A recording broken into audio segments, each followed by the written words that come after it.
तो मूवी की स्टार्ट में हम देखते हैं लूसी को, जो अपने बॉयफ्रेंड रिचर्ड के साथ एक होटल के गेट के आगे खड़ी रहती है।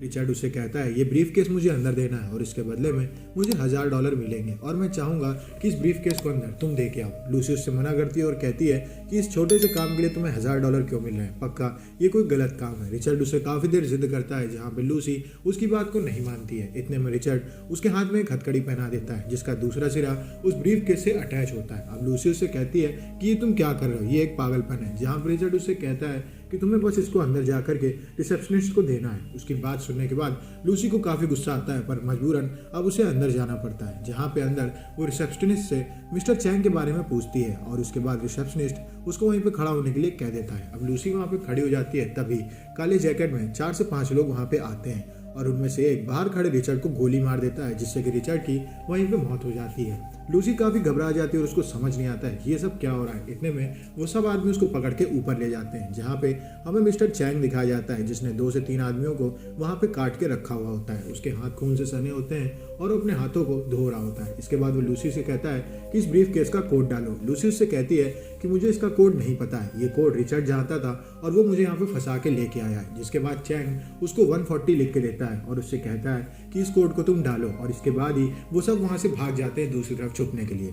लूसी को ऐसा लगता है कि वो लोग यहाँ से क्यों गए, इस वजह से वो उनसे पूछती है, जहाँ पे चैंग उससे कहता है कि मुझे रिचर्ड के ऊपर बिल्कुल भी भरोसा नहीं है और मैं चाहूँगा कि तुम इस ब्रीफ केस को खोलो। लूसी ब्रीफ केस खोलती है, जिसके अंदर से 4 बैग निकलते हैं नीले कलर के। अब इसके बाद चैंग वहाँ पे एक आदमी को लेकर के आते हैं और उसको उनमें से एक बैग को सूंघने के लिए कहते हैं। वो उसको अंदर लेता है, जिसके बाद वो आदमी काफ़ी तेज हंसने लगता है और उसको देख करके चैंग के सभी आदमी हंसने लगते हैं, लेकिन चैंग को उसकी हंसी पसंद नहीं आती है और वो उस आदमी को गोली मार देता है। इसके बाद वो लूसी से कहता है कि मेरे पास तुम्हारे लिए एक काम है, जहाँ लूसी उससे कहती है कि नहीं, मुझे कोई काम नहीं करना है। इतने में चैंग का आदमी लूसी को एक घूंसा मारता है, जिसके बाद लूसी बेहोश हो जाती है। अब लूसी की जब आँख खुलती है तो वो देखती है कि वो एक रूम के अंदर है और उसके पेट में पट्टी बंधी हुई है। उसको ऐसा लगता है कि उसका किसी चीज़ का ऑपरेशन हुआ है। इतने में वहाँ चैंग के आदमी आ जाते हैं और वो लूसी को बाहर आने के लिए कहते हैं। लूसी जैसे बाहर आती है, वहाँ पे उसको एक डॉक्टर मिलता है। वो लूसी से कहता है कि तुम्हें घबराने की जरूरत नहीं है, हमने तुम्हारे पेट से कुछ भी नहीं निकाला है, बल्कि तुम्हारे पेट में एक ऐड कर दिया है बैग। वो उसको कहता है कि तुम्हारे पेट में जो बैग है इसके अंदर CPH4 है, ये एक ऐसा ड्रग है जो हमारे लिए काफ़ी काम का है और हमें काफ़ी पैसे देने वाला है। तुम्हें बस यहाँ से एयरपोर्ट को पार करके इस बैग को दूसरी लोकेशन पे भेजना है, वहाँ पे हमारे आदमी तुम्हारे पेट से इस बैग को निकाल लेंगे और तुम्हारा काम खत्म। इसके बदले तुम्हें अच्छे खासे पैसे मिलेंगे। लूसी देखती है कि उसके अलावा भी वहाँ पे 4 लोग और हैं जिनको ये मिशन मिला हुआ है। अब वो लोग उस मिशन के लिए चले जाते हैं चैंग के आदमियों के साथ। अब लूसी के सर पे कपड़ा बांध दिया जाता है और उसको मिशन के लिए आगे भेज दिया जाता है। लूसी की जब आँख खुलती है तो वो एक जेल जैसे कमरे में होती है, जहाँ उसके सामने 2 आदमी होते हैं। वो उसके साथ गलत हरकत करने की कोशिश करते हैं, जहाँ लूसी उनसे रजिस्ट करती है। इसके बाद वहाँ खड़ा आदमी गुस्सा आ जाता है और वो लूसी को पीटने लगता है। वो उसको इतनी बेरहमी से मारता है कि वो ये भूल जाता है कि लूसी के पेट में वो पाउच है, जिस वजह से वो उसके पेट में भी 2-3 घूंसे मार देता है और लूसी के पेट का पाउच फट जाता है और CPH4 लूसी की बॉडी में मिलने लगता है। इसके बाद वो लोग वहाँ से चले जाते हैं और हम देखते हैं कि लूसी की आंखों का कलर नीला होने लगा है और वो वहाँ दर्द से तड़प रही है। वो अपने आप दीवार पे चढ़ जाती है और नीचे आकर के गिर जाती है। वो दर्द को सह ही नहीं पा रही होती है। इसके बाद हमें एक प्रोफेसर दिखाया जाता है जो कि ब्रेन स्पेशलिस्ट होता है और वो एक स्पीच दे रहा होता है, जहाँ लेक्चर में वो बताते हैं कि इंसान नॉर्मली 3 से 4% ब्रेन का इस्तेमाल करते हैं या ज़्यादा से ज़्यादा 10%। हमने 10% ब्रेन का इस्तेमाल करके प्लेन से लेकर के बाकी सारी चीज़ें बना ली हैं। अगर हम 20% दिमाग का इस्तेमाल करते हैं तो हम खुद का सोनार सिस्टम बना लेंगे। और इंसानों की जगह किसी और जीव ने 20% दिमाग का इस्तेमाल करना शुरू कर दिया है। वो बताते हैं कि डॉल्फिन एक ऐसा जीव है जिसने अपने दिमाग का 20% इस्तेमाल करना शुरू कर दिया है और वो उसकी हेल्प से अपने सोनार सिस्टम से बाकी सभी डॉल्फिन से बात करती है। तभी वहाँ खड़ा एक बच्चा उससे पूछता है कि क्या होगा अगर इंसान अपने दिमाग का 100% इस्तेमाल करे। इतने में सैमुअल उससे कहते हैं कि इसके बारे में मैं नहीं जानता हूँ, क्योंकि अभी तक कोई वहाँ पहुँचा ही नहीं है, पर मैं ये कह सकता हूँ कि ये बहुत ही खतरनाक स्थिति होगी। इसके बाद हमें लूसी दिखाई जाती है, जिसकी आँख खुलती है और वो वापस से नॉर्मली बैठ जाती है। असल में CPH4 के पैकेट के फटने की वजह से लूसी के अंदर कुछ सुपर पावर्स आ चुकी हैं और उसका ब्रेन इनहैंस हो चुका है। वो अपने ब्रेन को 20% पावर पे इस्तेमाल कर रही है। तभी उसके सामने एक आदमी आता है और लूसी उसके सामने टांगे खोल के बैठ जाती है। असल में वो उसे सेड्यूस कर रही होती है। वो आदमी जैसे लूसी के पास पहुंचता है, लूसी उसके ऊपर अटैक कर देती है और उसकी गन छीन के उसे जान से मार देती है। इसके बाद लूसी पहुंचती है बाहर बैठे आदमियों के पास। और उन सबको एक एक करके ख़त्म कर देती है। इस बीच उसके कंधे में भी एक गोली लग जाती है, लेकिन वो अपने ब्रेन का 20% इस्तेमाल कर रही होती है। इस वजह से वो उस गोली को बड़े आराम से निकाल लेती है और वहाँ के ड्रिंक पीने के बाद बाहर जाती है, जहाँ खड़े टैक्सी ड्राइवर में से एक को वो गोली मारती है और दूसरे से कहती है हॉस्पिटल ले जाने के लिए।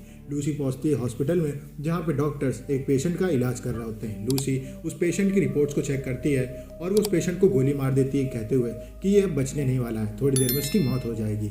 इसके बाद लूसी लेट जाती है सामने बेड पे और वो ऑपरेशन करने के लिए कहती है डॉक्टर से। वो डॉक्टर को बताती है कि उसके पेट में एक चीरा लगा हुआ है और उसके पेट के अंदर एक पाउच है जो कि बुरी तरीके से फट चुका है। अब डॉक्टर उसके पेट के टांकों को काटने लगते हैं और हम ये भी देखते हैं कि लूसी को अभी उन्होंने बेहोश नहीं किया। इस बीच लूसी अपनी मदर से बात करती है और उनसे अपनी पुरानी यादों के बारे में पूछती है। लूसी को अपने बचपन का सब कुछ याद होता है, जब वो कुछ बोल भी नहीं पाती थी। तभी हम देखते हैं कि उसके पेट का पाउच डॉक्टर निकाल देता है और उससे कहता है कि ये पाउच फट चुका है। असल में 1 किलो पैकेट उसके अंदर डाला गया था, लेकिन वो पैकेट अब सिर्फ 500 ग्राम का है। लूसी से डॉक्टर कहता है ये क्या है। लूसी उसको बताती है ये CPS-4 है। डॉक्टर उससे कहता है कि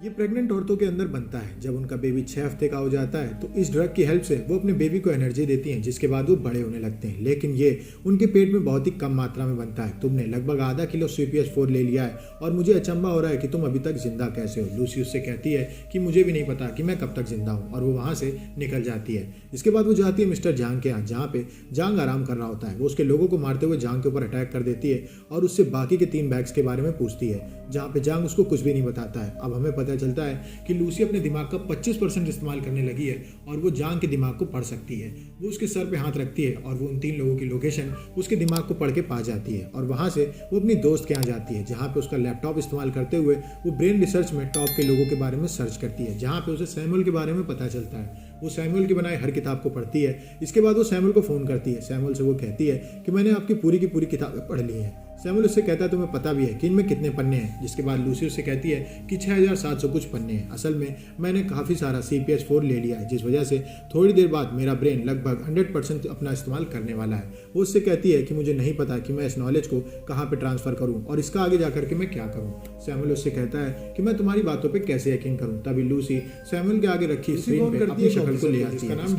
उसके फोन को भी बताती है 3 लोगों के बारे में और उनकी फोटोज भी भेज देती है डेलियो। असल में सैमुअल ने कहा था कि तुमको एयरपोर्ट में 3 लोगों को पकड़ना होगा, अपने ब्रेन का इस्तेमाल करेगा तो वो चीजों को भी करने बाद में इस ड्रग को लेने के सब कार्य पास है। लूसी उससे कहती है लूसी फ्लाइट में जो ब्रेन के बैठ जाती है वो सब कुछ जहां पे वो ड्रिंक बताइए, जब मैं अपने ब्रेन का 100% इस्तेमाल करूं तो मैं इसका क्या करूं। सैमुअल उससे कहता है कि हम नॉलेज को आगे बढ़ाने को पीती है, जहां ड्रिंक के अंदर उसका दांत गिर जाता है। इस नॉलेज को तुम मुझे ट्रांसफर करो, जिसके बाद देखती है कि उसके मुंह में 2-3 दांत आ चुके हैं। लूसी उससे कहती है कि मैं 12 घंटे में आपके पास आने वाली है और वो वहां से निकल जाती है। लेके इसके बाद में जाती है कि लूसी एयरपोर्ट में जा रही है, जहाँ पे चलते चलते रास्ते में वो अपना शरीर धीमे धीमे डिसइंटीग्रेट होने लगा है और उसकी आंखें ऊपर नीचे होने लगी हैं और लूसी वहीं पे बेहोश हो जाती है। जब लूसी की आंख खुलती है तो वो एयरपोर्ट के हॉस्पिटल में होती है, जहां डॉक्टर डेलियो से कहते हैं कि तुम्हें घबराने की जरूरत नहीं है, हमने उसके काफ़ी ज़्यादा बेहोशी की दवा दी हुई है। लूसी उठ करके बैठती है और वो उन 3 पैकेट्स को लेने के लिए आगे बढ़ती है, जहाँ डेलियो अपने आदमियों के साथ आकर के लूसी के ऊपर गन तान देता है।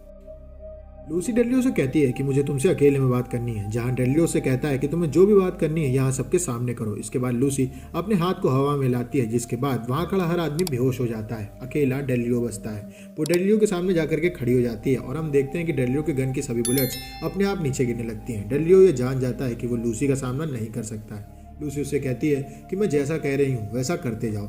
इसके बाद वो उससे उस हॉस्पिटल के बारे में पूछती है जहाँ पे वो बाकी के 3 लोग गए हैं जिनके पेट में CPS-4 है। उसको डेलियो उस लोकेशन के बारे में बता देता है, लेकिन इस बीच लूसी एक कॉल को ट्रेस करती है। हमें यह भी पता चलता है कि लूसी अब नेटवर्क को भी ट्रेस कर सकती है अपनी पावर्स की हेल्प से, ये किसी और की नहीं चैंग की कॉल होती है, जो कि अपने आदमी से कहता है कि उस हॉस्पिटल में जाके पुलिस वालों से पहले उन तीनों बैग को जब्त कर लो। लूसी तुरंत डेलियो से कहती है कि मुझे गाड़ी चलाने को दो। डेलियो उसकी बात नहीं मानता है, जहाँ लूसी अपने आप डेलियो को पीछे की सीट में सरका देती है। डेलियो को समझ नहीं आता है कि ये सब उसके साथ क्या हो रहा है। अब लूसी इतनी खतरनाक तरीके से गाड़ी को चलाती है कि डेलियो भी काफ़ी शॉक्ड हो जाता है। वो उससे पूछता है कि तुम ऐसे ही गाड़ी चलाती हो क्या, जिसके बाद लूसी उससे कहती है कि मैं अपनी ज़िंदगी में आज पहली बार गाड़ी चला रही हूँ। लूसी जब उस हॉस्पिटल में पहुंचती है तो वहाँ पे वो देखती है कि चांग के आदमियों ने उन तीनों बैग्स को अपने पास पा लिया है। उनमें से एक भागने की कोशिश करता है, जिसको चांग का आदमी गोली मार देता है और वो उसके पेट से पाउच निकालने की कोशिश करता है। लूसी उनके आगे जा करके खड़ी हो जाती है और अपनी आंखों के इशारे से उन सबको हवा में तान देती है और उनमें से सबसे उस बैग को लेकर के वहाँ से निकल जाती है। डेलियो उससे कहता है कि तुम इतनी पावरफुल हो तो तुम्हें मेरी क्या ज़रूरत है। लूसी उससे कहती है कि जैसा जैसा मैं कह रही हूँ वैसा करते जाओ, मुझे तुम्हें अभी भी बहुत कुछ बताना है। और वो उसको लेकर के पहुंचती है सैमुअल्स के पास, जहाँ सैमुअल्स लूसी को देख के काफ़ी खुश होता है। डेलियो से लूसी कहती है कि तुम्हें यहाँ पे सिक्योरिटी टाइट कर देनी चाहिए, क्योंकि मैंने ऐसा सुन लिया है कि चैंग यहाँ पे अपने आदमियों को लेकर के आने वाला है। इसके बाद सैमुअल के पास खड़ा एक साइंटिस्ट लूसी से कहता है कि मैं कैसे मानूं कि ये ब्रेन के बारे में लगभग सब कुछ जानती है।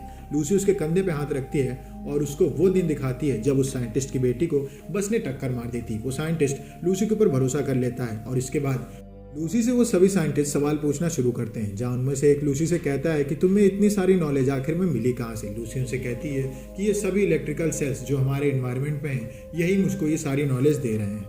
इसके बाद अपनी नॉलेज की पावर दिखाते हुए लूसी उनको अपने हाथ को बदलता हुआ दिखाती है, जहाँ कभी उसके हाथ में 5 की जगह 6 उंगली हो जाती हैं या कभी उसके हाथ में गिल आ जाते हैं, जिनकी हेल्प से वो तैर सकती है। वो उनसे कहती है कि नॉलेज असल में सेल के अंदर है और सेल्स के थ्रू मैं सारी की सारी नॉलेज को पा रही हूँ। इस बीच वो ये भी कहती है कि नंबर्स जैसी कोई चीज़ होती नहीं है, वो तो इंसान ने बनाए हैं चीज़ों को आसान करने के लिए। तभी नॉर्मन उससे पूछते हैं कि अगर नंबर्स है नहीं तो हम दुनिया को कैसे जानेंगे। इसके बाद लूसी उसको एक कार दिखाते हुए एग्जाम्पल बोलती है कि इस कार को देखिए, ये कार अभी धीमे जा रही है और हमें दिखाई दे रही है। इसके बाद वो उस कार को काफ़ी तेज़ कर देती है, जहाँ अपनी मैक्स स्पीड में पहुँचने के बाद वो कार दिखना ही बंद हो जाती है। लूसी उनसे कहती है अब इस फोटो में वो कार दिख नहीं रही है, पर वो हमें कब दिखेगी, जब हम टाइम को धीमा करेंगे या रोक देंगे। असल में इस दुनिया को अगर हमें जानना है तो हमें टाइम को समझना होगा। वहीं दूसरी ओर हम देखते हैं कि डेलियो चैंग के आदमी से लड़ना शुरू कर देता है, जहां चैंग उस हॉस्पिटल के अंदर घुस जाता है और उसके पास काफ़ी सारे हथियार होते हैं। वो डेलियो के आदमी के ऊपर काफ़ी भारी पड़ रहा होता है। इस बीच डेलियो भी घायल हो जाता है, लेकिन वो हार नहीं मानता है। वो अंदर भाग के आता है और लूसी से कहता है कि तुम्हें जल्दी जो भी करना है उसको करना होगा, वरना वो लोग यहाँ पे अंदर आ जाएंगे और हम सबको मार देंगे। अब इसके बाद लूसी वहाँ पे रखा CPH-4 जिसके 4 बैग उन लोगों के पास होते हैं उसको अपने अंदर डालने के लिए कह देती है, क्योंकि अभी वो अपने ब्रेन का 60% इस्तेमाल कर रही होती है और उसे अपने ब्रेन के 100% का इस्तेमाल करना है। अब सभी साइंटिस्ट उस CPH-4 को लूसी की बॉडी में लगा देते हैं और वो तुरंत उसकी बॉडी के अंदर चला जाता है, जिसके बाद उसकी बॉडी काली पड़ने लगती है। वहीं दूसरी ओर चैंग अपने रॉकेट लॉन्चर की हेल्प से वहाँ की दीवार तोड़ देता है, जिसमें डेलियो काफ़ी घायल हो जाता है। हम देखते हैं कि लूसी वहाँ के सभी CPU और सिस्टम की पावर्स को इस्तेमाल करती है और इसके साथ साथ वो टाइम ट्रैवल भी करती है। वो टाइम में पीछे जाना शुरू कर देती है, जहाँ पे उसे आदिवासी, डायनासोर और उससे पहले पहले कैसे दुनिया बनी ये सब चीज़ें पता चलने लगती है। इसके बाद वो पहुंचती है उस एप के पास जो सबसे पहले इंसान में ट्रांसफॉर्म हुई थी। हम देखते हैं कि लूसी को अब दुनिया की लगभग हर नॉलेज पता चल चुकी है और धीमे धीमे उसकी पूरी की पूरी बॉडी काली पड़ने लगी है। उसके सर के पीछे चैंग आ जाता है और वो जैसे उसके ऊपर गोली चलाता है लूसी पूरी काली पड़ जाती है और वहाँ से गायब हो जाती है। असल में अब लूसी ने अपने दिमाग का 100% इस्तेमाल करना शुरू कर दिया होता है। इसका मतलब अब वो पूरी तरीके से दुनिया में मिल चुकी है। चैंग को समझ नहीं आता है कि लूसी गई कहाँ, तभी पीछे से डेलियो आकर के चैंग को गोली मार देता है। अब वो नॉर्मन से पूछता है आकर के कि लूसी गई कहाँ, जिसके बाद उसके फ़ोन में एक मैसेज आता है जिसमें लिखा होता है आई एम एवरीवेयर और हमें दिखाया जाता है कि लूसी ने अपनी सारी नॉलेज को एक पेन ड्राइव के अंदर ट्रांसपोर्ट कर दिया होता है और वो पेन ड्राइव नॉर्मन के हाथों में चली जाती है और मूवी यहीं पे ख़त्म हो जाती है। अगर आपको वीडियो अच्छी लगी हो तो वीडियो को लाइक करें, चैनल को सब्सक्राइब करें। मिलते हैं आपसे नेक्स्ट वीडियो में, तब तक के लिए stay safe, stay healthy, bye bye.